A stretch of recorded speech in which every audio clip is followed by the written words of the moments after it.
welcome to Conversations with Tina. And in Conversations with Tina, in association with freebirds.co, we bring you people who are experts in their fields, creators, very, very talented people, and who have said yes to life, who are very humane, who are very loving, and who I love very much. And one such person that is here on my show today in Conversations with Tina is Madhu Raghavendra. A very warm welcome to you, Madhu. It's my Thank you pleasure so and much. privilege. It's my privilege that you're here today. Thank you. No. I'm really thankful to all the viewers who view TNAT Conversations with TNAT and to TNAT for inviting me here. Thank you so much. Thank you, Madhu. And my dear friends, the first time I met Madhu Raghavendra was in Vanamalika's Anything. And he was wearing this lovely T-shirt. I don't know, I forgot, Madhu, what was written across that T-shirt. But you got up and you spoke, and I couldn't help staring at you. You were that man who was so outspoken, so blunt, yet so lovingly told that I just kept staring at you, and I said, "Wow, such a species of humans exist." And he's so blunt about what he's saying. I had to take a picture, and he was so nice, he was so generous. He said, "You want to take a nice picture? Okay," and he posed it, and he posed it. I still remember that. And that was the very same day you gifted me your beautiful book, Stick No Bills. You gave me you presented me with this book. And I loved it. I went through it twice, in fact. But my dear friends, before we get into this, I'm talking so much, I'm not allowing Madhu to talk at all. He is the poet today. He is the person, he is the man of the show today, and I have to let him in. So before we get into this, I would like to introduce to all of you this wonderful human being, this personality, who I'm totally humbled because he is here with us today. Thank you, Madhu. I will read out a brief bio of yours, which is very interesting. Madhu Raghavendra is a poet, curator, and social activist based in India. He is the founder of Poetry Couture, a poetry movement that has created free spaces for poetry in many cities of India, including the Northeast. He has authored two books of poetry, Make Me Some Love to Eat and Stick No Bills. Madhu has conducted performance poetry workshops and has read at many schools, institutes, and festivals across India. His works have been featured in literary journals like Poetry Magazine, Muse India, Sunflower Collective, and Joao Roque Literary Journal. Have I said that correctly? Yeah, perfect. Joao Roque Literary Journal and anthologies like 100 Poems Are Not Enough, Map Called Home, and Quesadilla and Other Adventures, Food Poems and Other Adventures, Food Poems. He was shortlisted for the Humphrey Hubert Humphrey Hubert Fellowship Award.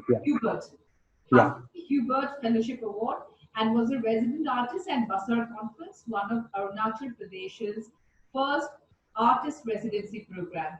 Wow, what a profile! I wish I had such a profile. It's so beautiful. It's so amazing. I love that smile of yours. Uh, every time I remember Madhu, I don't remember him without a smile. I remember him with a smile. That's the best. That's a signature of Madhu Raghavendra. And Madhu, one question that really comes to my mind every time I meet you. I have never really asked you this question, but this is something which is in the back of my mind. What actually made you become a poet? A poet is, there are many things which happen in their lives, many influences and inspiration. What was yours? Tina, firstly, as I said, it's a very warm introduction, and when I let people introduce, I'm not doing too many talks because as I told you, you're really that one person who's really bubbly and does a lot of initiatives, a lot of social initiatives that are inspiring to so many people, including me, and you do so much. So it is really an honor to have friends like this who really do such beautiful initiatives. So I would like to start by thanking you for that.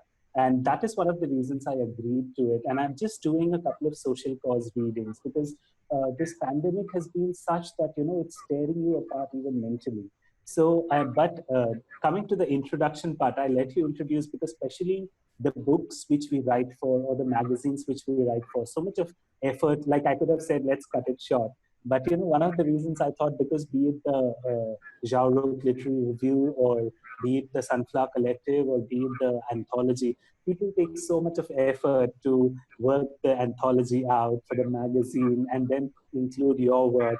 So saying that, let's just cut it short and say that, that also feels a kind of disrespect. So yeah, I mean, in all humility and modesty, I accept that introduction. And with that, yeah, coming to your question on, I think that were too many factors, and I think since, like when I was young, I can always imagine myself writing bad poems on, immature children's poems on something or the other.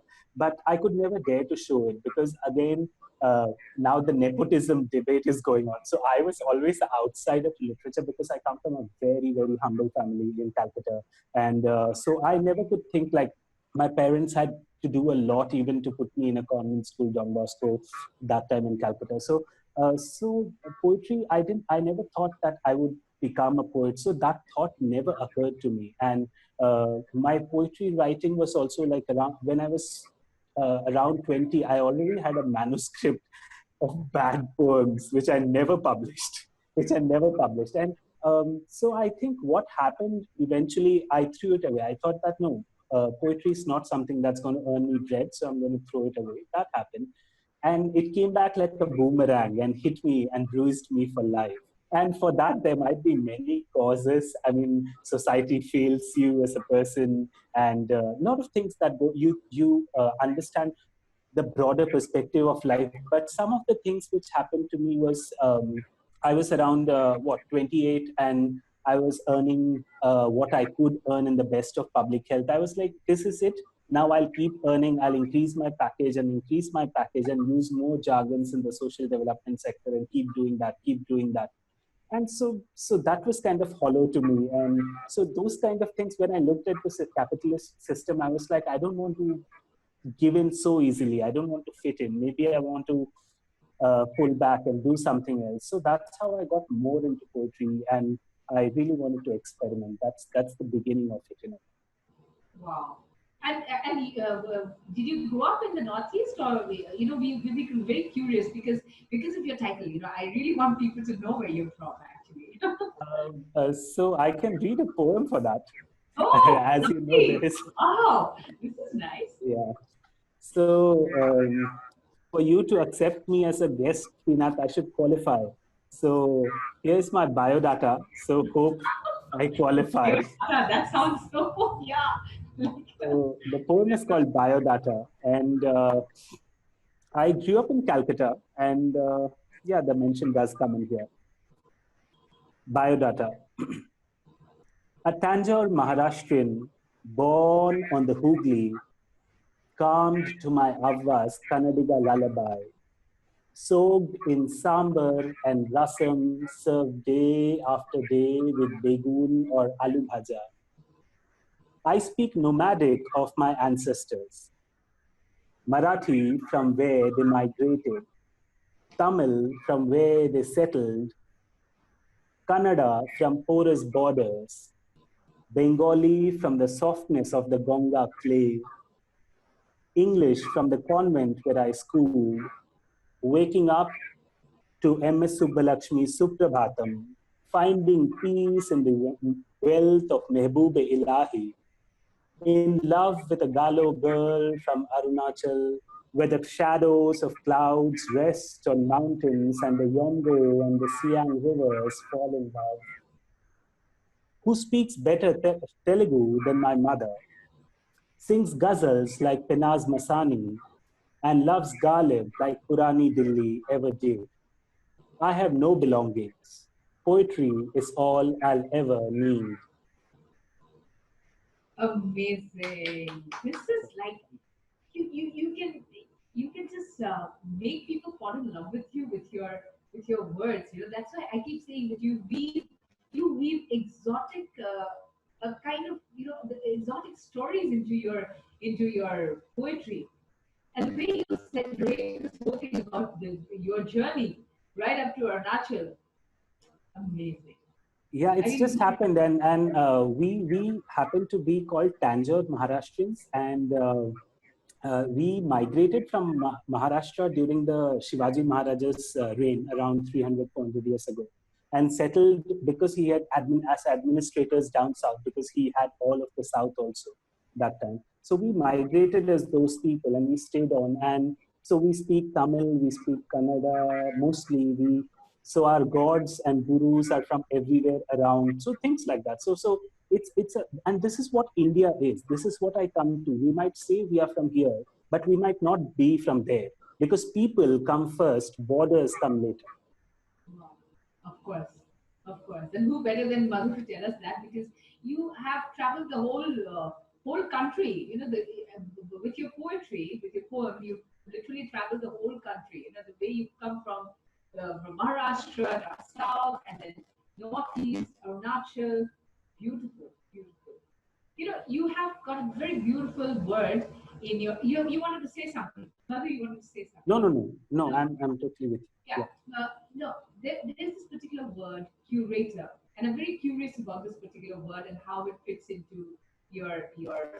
So I would really like to know about this. Thank you so much for asking. Uh, I think a curator is not necessarily the organizer.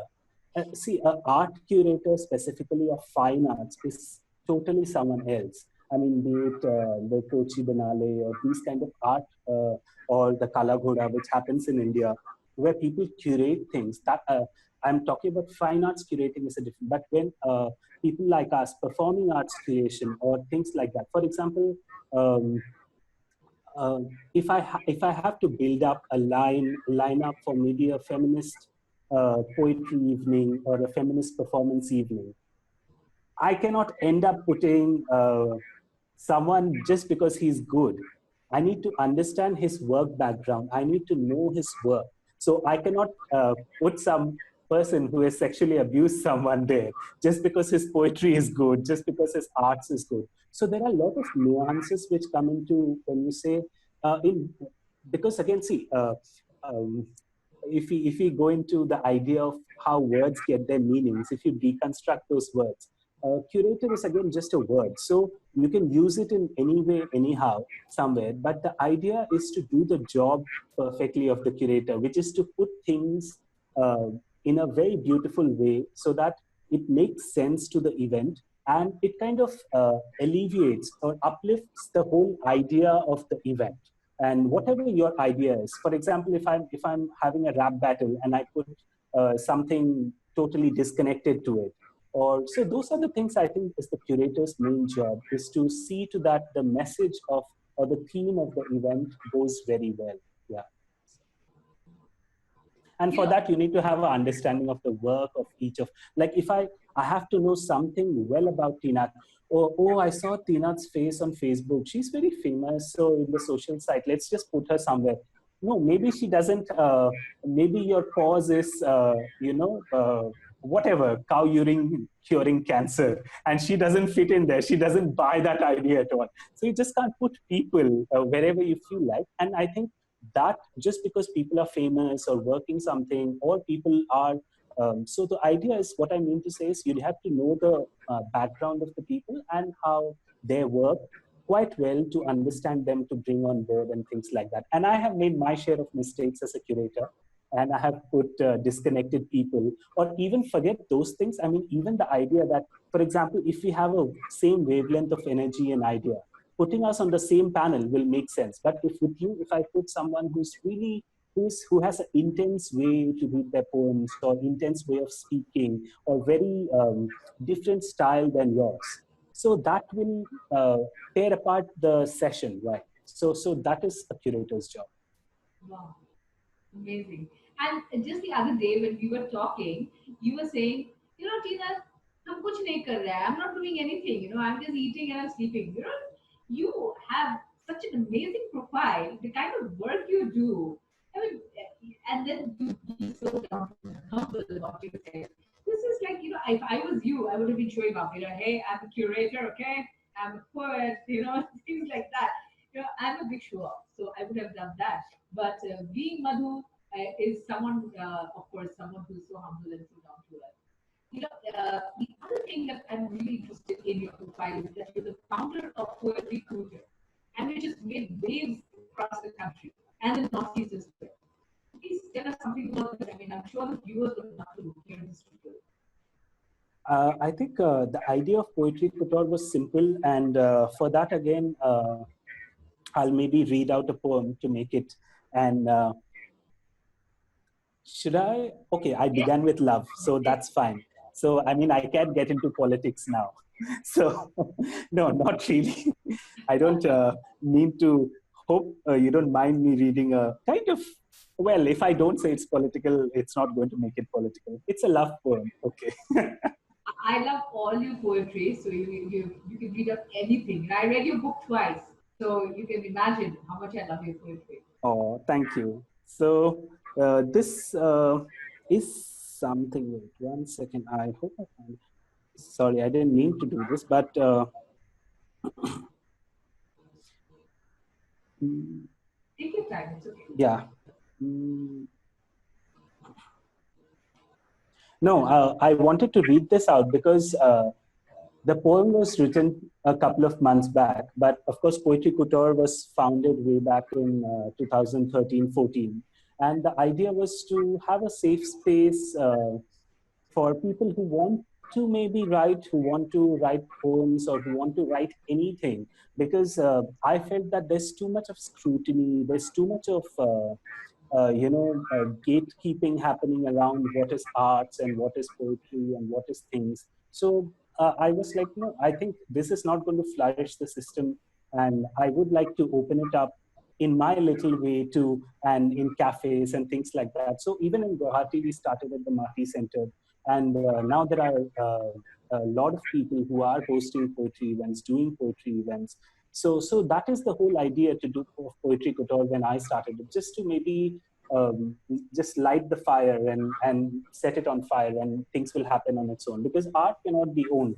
Again, I mean, that will be a typical hypocrisy wherein I create something and I say, this is what is poetry. Poetry Couture is doing poetry, rest of them are not. And so, the idea, that was the idea, to break what it means, because art can be questioned, anything can be questioned, right?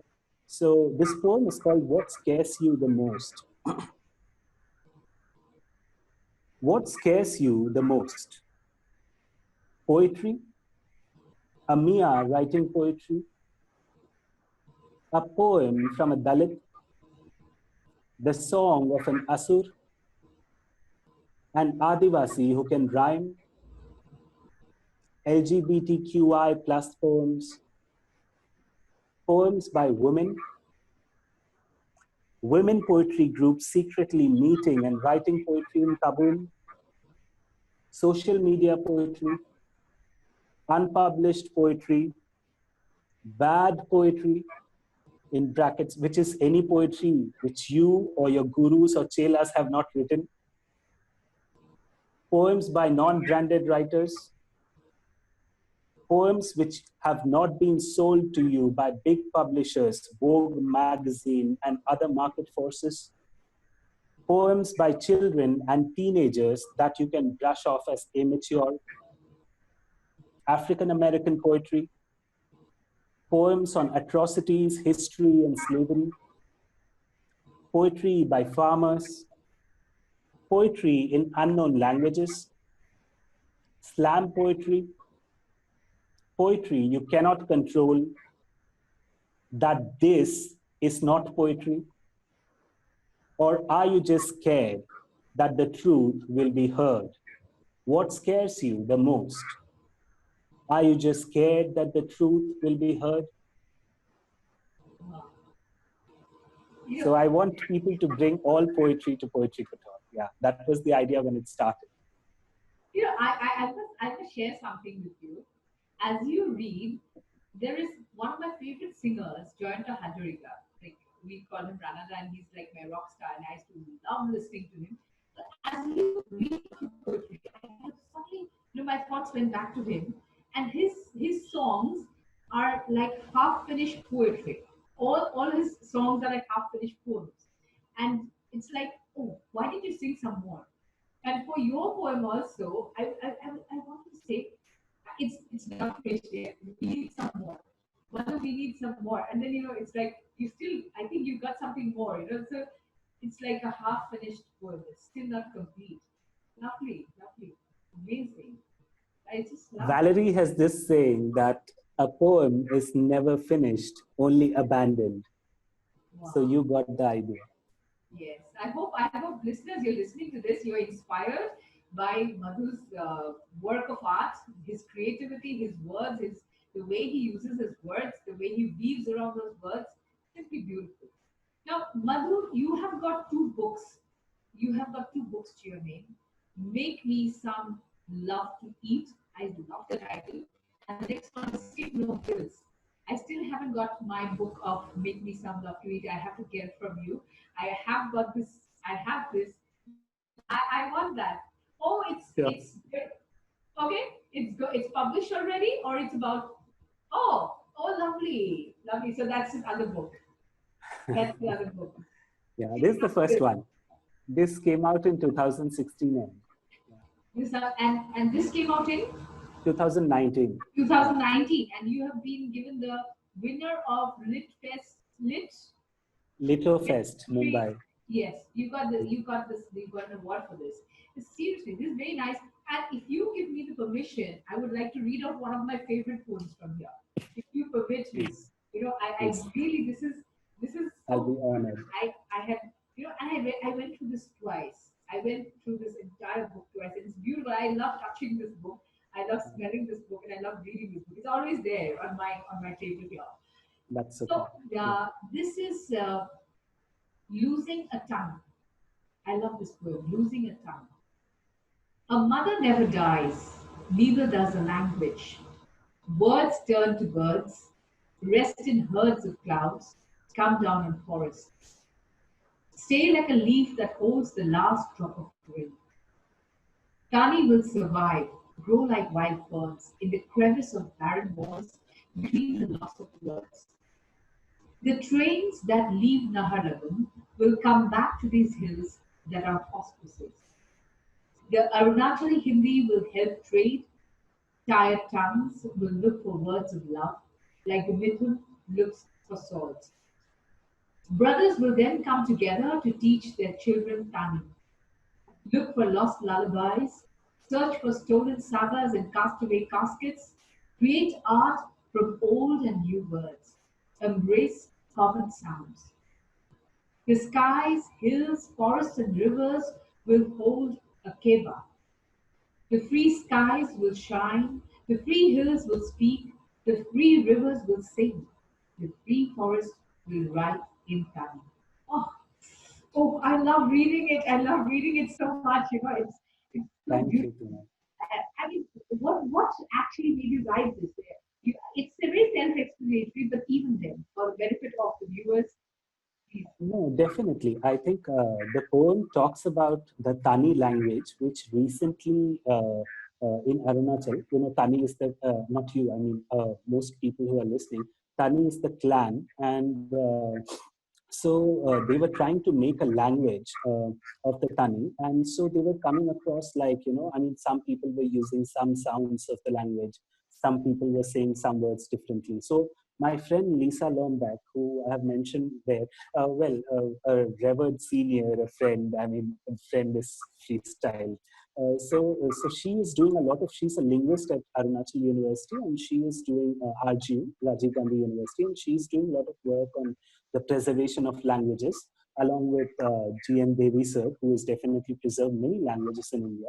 So I was inspired by the work that how they are trying to maybe at least preserve or preserve in the sense, maybe not preserve, but at least hold the language in a space. And but people themselves will figure out someday, sooner or later. Like you have the same outcry with Okomia being, all draining away, nothing is happening.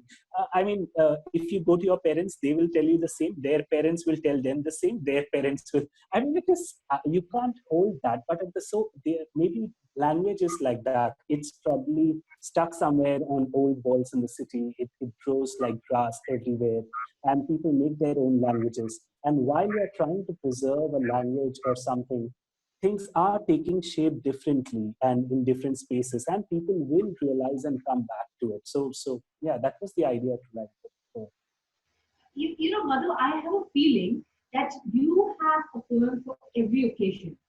Just like you talked about this language. And the other poem that I went through was this other poem. And this was very nice. You have about Mr. Anisu's guest house. This is refuge. You have a story for this as well. It's so beautiful. Where I could just read this again a million times. See, yeah. you talked about the language, you talked about Mrs. Zaman's guest house, then you talk about politics, you talk about your origin. I think we have a lot to learn from you because I do a bit of poetry, but my poetry is, kind of, it's more like sentences put across and not very congruous thoughts like yours. You've got very congruous and very fluid thoughts about every occasion. Each poem is kind of a story. If you even Mr. Zaman's house, guest house, and what happened thereafter, it's such a beautiful. This poem called Refuge is so beautiful. You please tell us about this. Yes, you want to say something? I know. um, uh, yeah, what I would like to say is, I think it might sound cliched, but we are seeing things. But if we keep our hearts open along, so I think art is everywhere. I think poetry is everywhere. So it's like that. The feeling that, like you said, very rightly. So every time you feel something, you write. So for me also, it's the same thing. Like if I always feel very vulnerable. So this happened, right? It happened that one of my poems, artist, got totally picked up by many artists. It struck a chord with many artists across the world.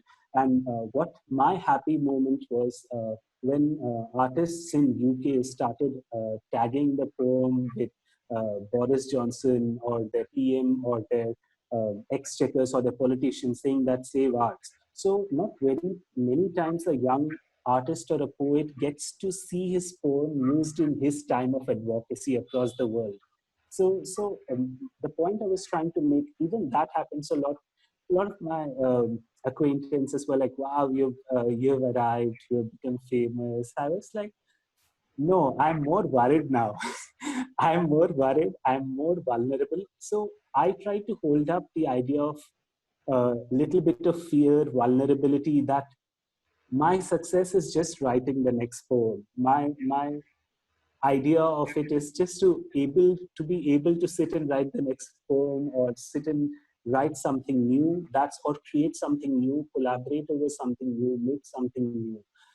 I'm not worried whether I have arrived or not arrived, or who's publishing me or who's not publishing me. Or so yeah. So I think that when you talk about my smile or something, there is a little feared young boy inside, trying to hope and pray and wish and read and learn and understand, and that he is able to produce his next work, next poem, next line, next word, next emotion. There's one poem which I remember. A lot of people have shared this. I cannot recollect the name, but you have to say this. And I think you recited this poem on Facebook.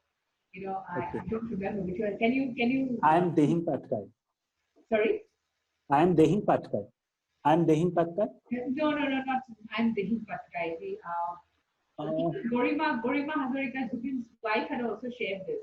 I oh, don't remember now which poem she had. artist. Read. I think artist, yes. Oh, yeah, yeah. Yes, artist. Yeah, artist. Yeah, that's what I'm saying. So, my post itself got like 3,500 shares. So, and apart from every other thing. So I was taken aback how few words can become an anthem globally, or it can connect to people, because there is no dearth of words for sure. There is there is none. So yeah, that kind of took me aback that wow, this can happen. So anyway, hope I can remember the poem because I don't have it. So this will be a test of my bad memory. So you have to pardon me on this. It's on my phone and my phone is on live. So, okay.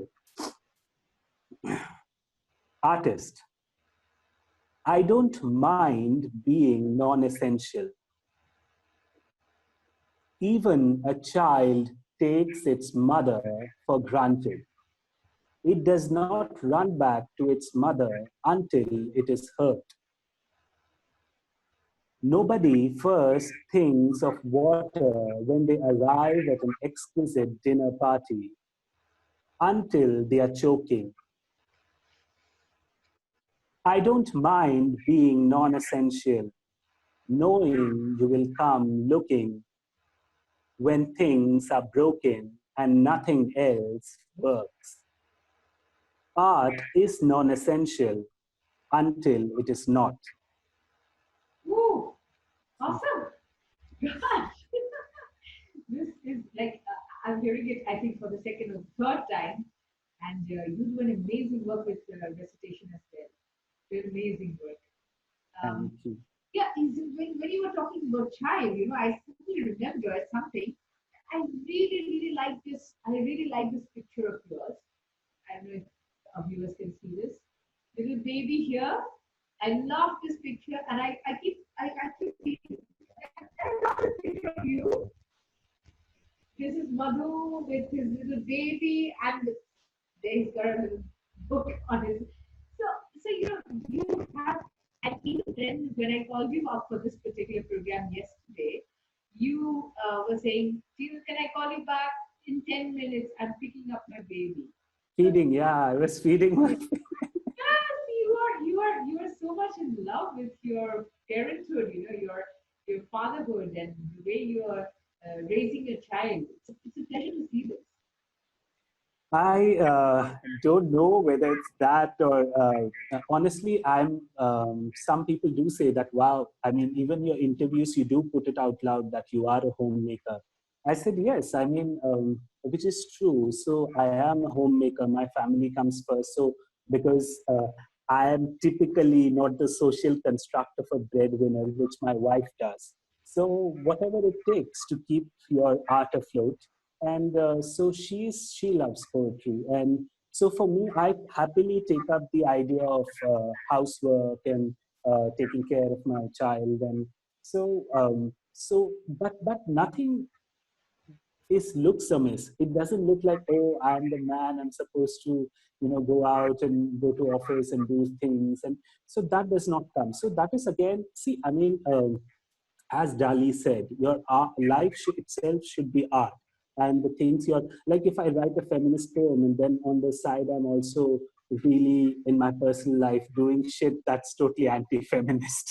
So that is not that you won't be honest with yourself. So yeah. So for me, I and my publisher was fighting a lot about what to put on the cover, and I realized that the first poem goes out to my son holding you, so Yuan, for Yuan. And so I said, I want to keep this as the cover. And it did get a lot of praise. And I think the one thing which my son cannot deny when he grows up, so the poem was tweeted by Sashi Tharoor. So, which in my little world makes it a big thing that the first poem Saw was that. for him. Saw that. Yeah. On And Twitter, right? I think he mentioned this on Twitter. Did yeah, he? yeah.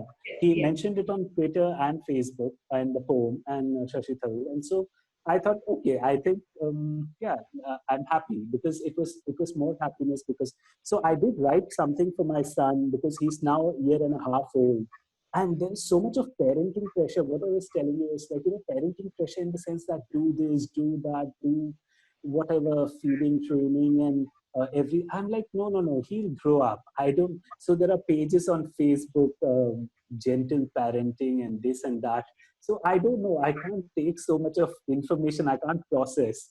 So, so, so this poem is called Future, and it goes out to the pandemic and my son. Uh, so it's called Future. Our boy is a year old now. He is yet to learn how to hi-fi, handshake, clap, wave goodbye, respond to strangers, smile on video calls, unlike some babies his age. I don't want to rush him. He's a baby, not instant coffee.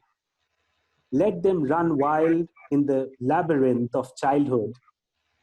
No European articles on cognitive development for babies inspire us, nor do we follow 11 ways to make your baby smart and intelligent. My wife coerced me to join a gentle parenting group on Facebook, but I copped out when someone asked, "What is the best position to hold your baby to sleep?" Instincts are science. Be present. Hold on to the freedom of wild parenting. Play is the vital building blocks of bonobo relationships. It's important that they continue to play as adults, and that's unusual in the animal kingdom. This I learned from a bonobo documentary.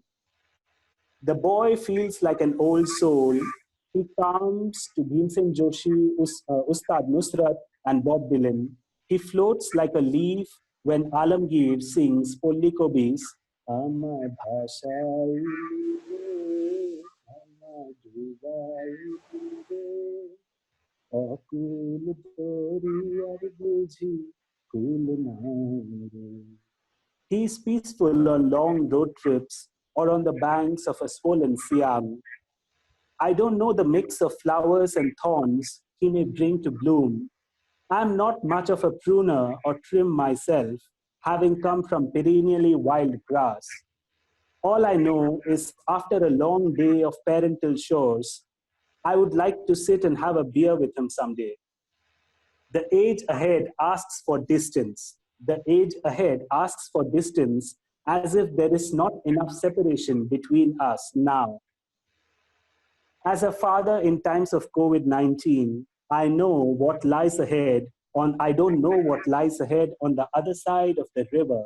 But let's say we have this non-hi-fi, non-handshaking, self-engaged child better prepared for a future in physical distancing. Woo! Super, super. Sorry, a little longish form. I usually don't read longish because it gets longish. No, but this is very nice. You know, I feel that throughout this entire conversation that I've had with you, I've traveled throughout the entire country. You know, kind of, you made me travel all over the country, in all different places. You talked about the Siam now. I mean, and Siam is one of the names of my documentary filmmaking agency. It's the name Siam Valley Production. I love the name Siam because it's the other name for the Brahmaputra. So, you know, when you said Siam, then, you know, the memories come flashing back. So, yeah, you wanted to say something about this. You know, someone said that this is one of the best covers. I wanted to share. Yeah, I know. Yeah, I was saying an international writer said that, pointed that it didn't strike me like that. It said one of the very few covers which she had seen, which has a man carrying a baby on it. Yeah. Wow. Wow. I think having worked in women and child for long and at the central government level, I was a senior consultant at Ministry of Women and Child. And so, yeah, the conditioning of research and ideation of social development got me to this. And yeah, so, but yeah, as people say, it is nothing great because this is what we are supposed to do. I think I won't remember the specific anecdote, but I think it was Baba Amtesh from Maharashtra or somewhere. I think one of a social activist's son went to get an award he was given an award for TB and everything. And he was like, I don't think we should get awards for helping each other out. So it's like that. I don't think we should get a lot of accolades for doing the right thing. We should just do it. Yeah. Wow. So that's a lovely message which should go across to people who are hankering after awards, you know, for doing a small little thing and then they want an award for that. But yeah, very nice. I really want to read out another one of your poems which I had earmarked. And this is one poem that I really like. I'll tell you which one. This one. I love rain, and you've written this lovely poem on Rainmaker. Rainmaker is beautiful. If you permit, sir, can I read this out? Can I read this out Yes, for? please, please, my pleasure.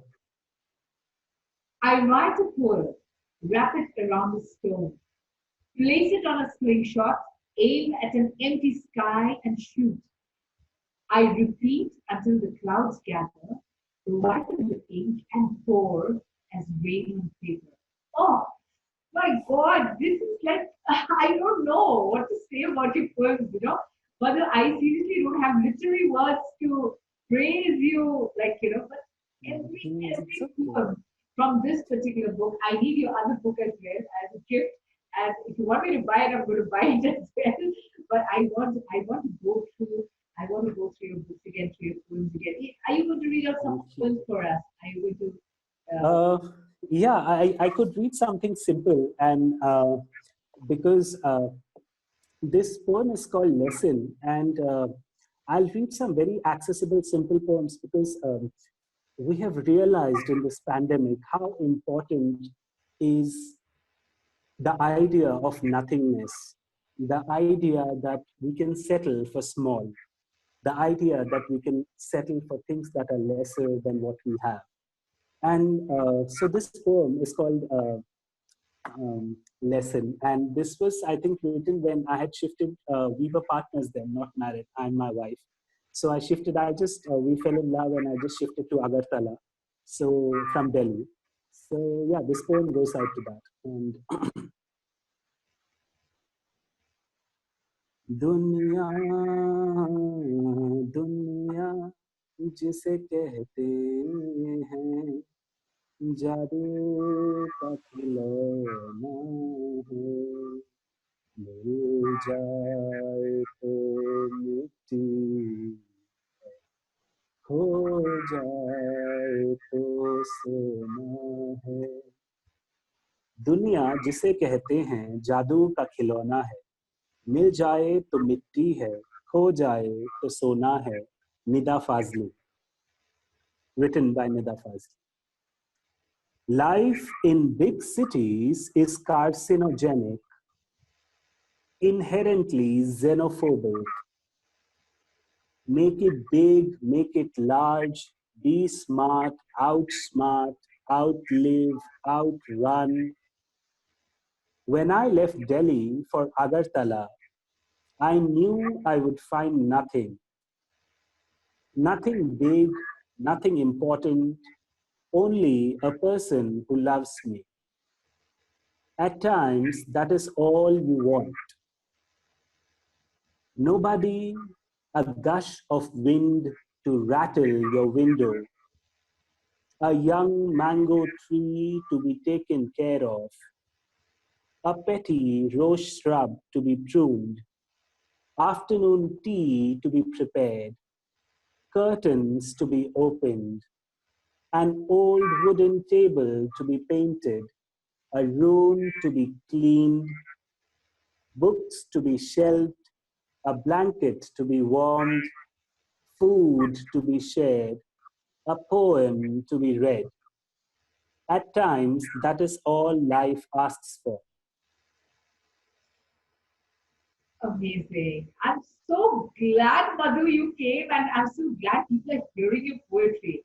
I want more and more and more people to actually go through your poems every time you read them out because you have this amazing knack of coming up with you present the poem in such a way, in such an artistic way that it's a pleasure to hear you.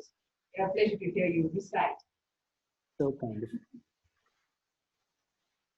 Are you going to recite something else? No, I think I'm good. I think, yeah, if you One then, more, maybe put the end. maybe, okay, Yeah. one more and we can call it a day. Okay. So, mm, um, Okay, let me end with love, or maybe a poem which I by signature open. And this has been like it is like that one song which the band has to play. So this is that one poem which I always begin with at times because it is about love and the idea of my work. So here it goes. எனக்கு எல்லா பாஷை தெரியாது ஆனா அன்பு புரியும் मुझे सारी भाषाएं तो नहीं आती पर प्यार समझ आता है আমি সব ভাষা জানি না কিন্তু ভালোবাসা বুঝি মুই সব ভাষা না জানি কিন্তু প্रेमळ भाषा জানি मला सगळं भाषा माहित नाहीये पण प्रेम माहित आहे मला I don't understand all languages but I understand love love and poetry can be found anywhere it can be found in Kabir's dohas Namdev and Tukaram's abhangs Tiruvalluvar's Tirupurals or the Baul Geet of Bengal, or in the Bhatiyali song of Assam, or in the swag of a Mohawk hairstyle, or in the tick marks of WhatsApp.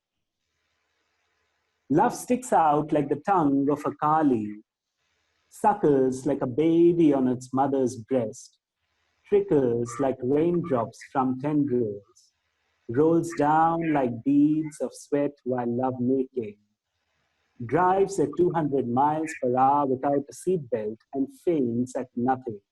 Love and poetry faint at nothing. Love and poetry are fearless. Lovely. One thing I realized is that I'm so glad I called a lover today for my show. I'm so happy. And there's a request from one of our viewers, and she's Nayana. She wants to listen to your poem Artist again. She wants you to recite the poem Artist once again. Okay. If I do injustice this time in memory, Yeah, so Sunaina has to pardon me. Sunaina, I have a very bad memory and I have recited that earlier well, I hope. And let me try it again. Artist. I don't mind being the non-essential. Even a child takes its mother for granted. It does not run back to its mother until it is hurt. Nobody first arrives at a dinner party to think of water until they are choking.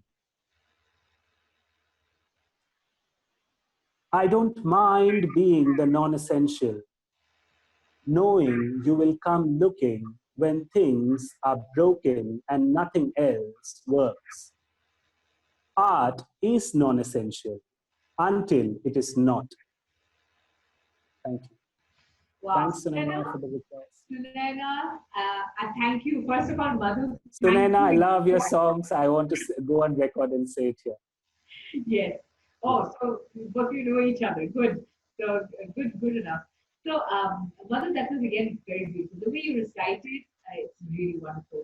And thank you so much for being with us. But before you go, I would really like you to give a piece of advice to young upcoming poets, because I know a lot of young poets who, and what would you advise? Would you advise them to read a particular book, or what should they do so that they emerge as poets?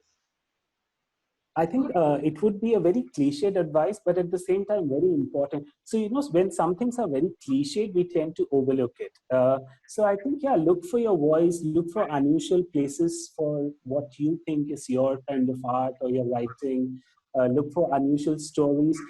I mean, look beyond what is given to you in syllabus is what I say, which means syllabus is anything which big corporations are selling you, which your school is selling you, which your college is selling you. Look beyond that, you will probably find more voices than usual. I mean, I remember a young poet asking me that, oh, I read a lot of Neruda, I read Walt Whitman. I said, that is fine. Did you read Hiren Bhattacharya? No, I'm like, yeah. So you reach out to people who are around you. Poet being Nobukanto, or be it Nilin Kumar, or be it reach out to everybody who's around you.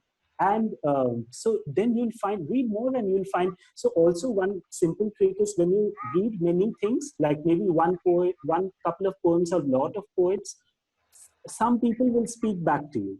Like there are a specific set of poets, or like for example, I gel with Tina. So I may not gel with someone else. So I mean, there will be some poems, art, writing, which will speak back to you as a friend, as an old friend. Go for it, read more of it, and you'll realize what you love. Wow, that's really nice. I mean, one thing, Madhu, I think you will agree for when I say that what would you advise to young people? And I also would like to, from taking a cue from you, you are very observant about the smallest little details about even maybe a woman is blinking her eyes, you probably notice that and write a poem on that as well. I think young people should be very observant. Like you said, one should read different genres of poems, different poets as well. And I think they should also become very observant because you have observed, and for each and every poem, you have a story. So I think young people should know more of that. And Madhu, I would like to thank you from the bottom of my heart. Thank you for being Thank you for having me. wonderful, wonderful poet, such a wonderful guest today. I'm humbled for that you came to my show, Conversation Listeners. Thank you for spending your time reciting these beautiful poems, and thank you for sharing your life with us. Thank you once again, Madhu. Thank you, Tina. Thank you so much. Means a lot. Thank you.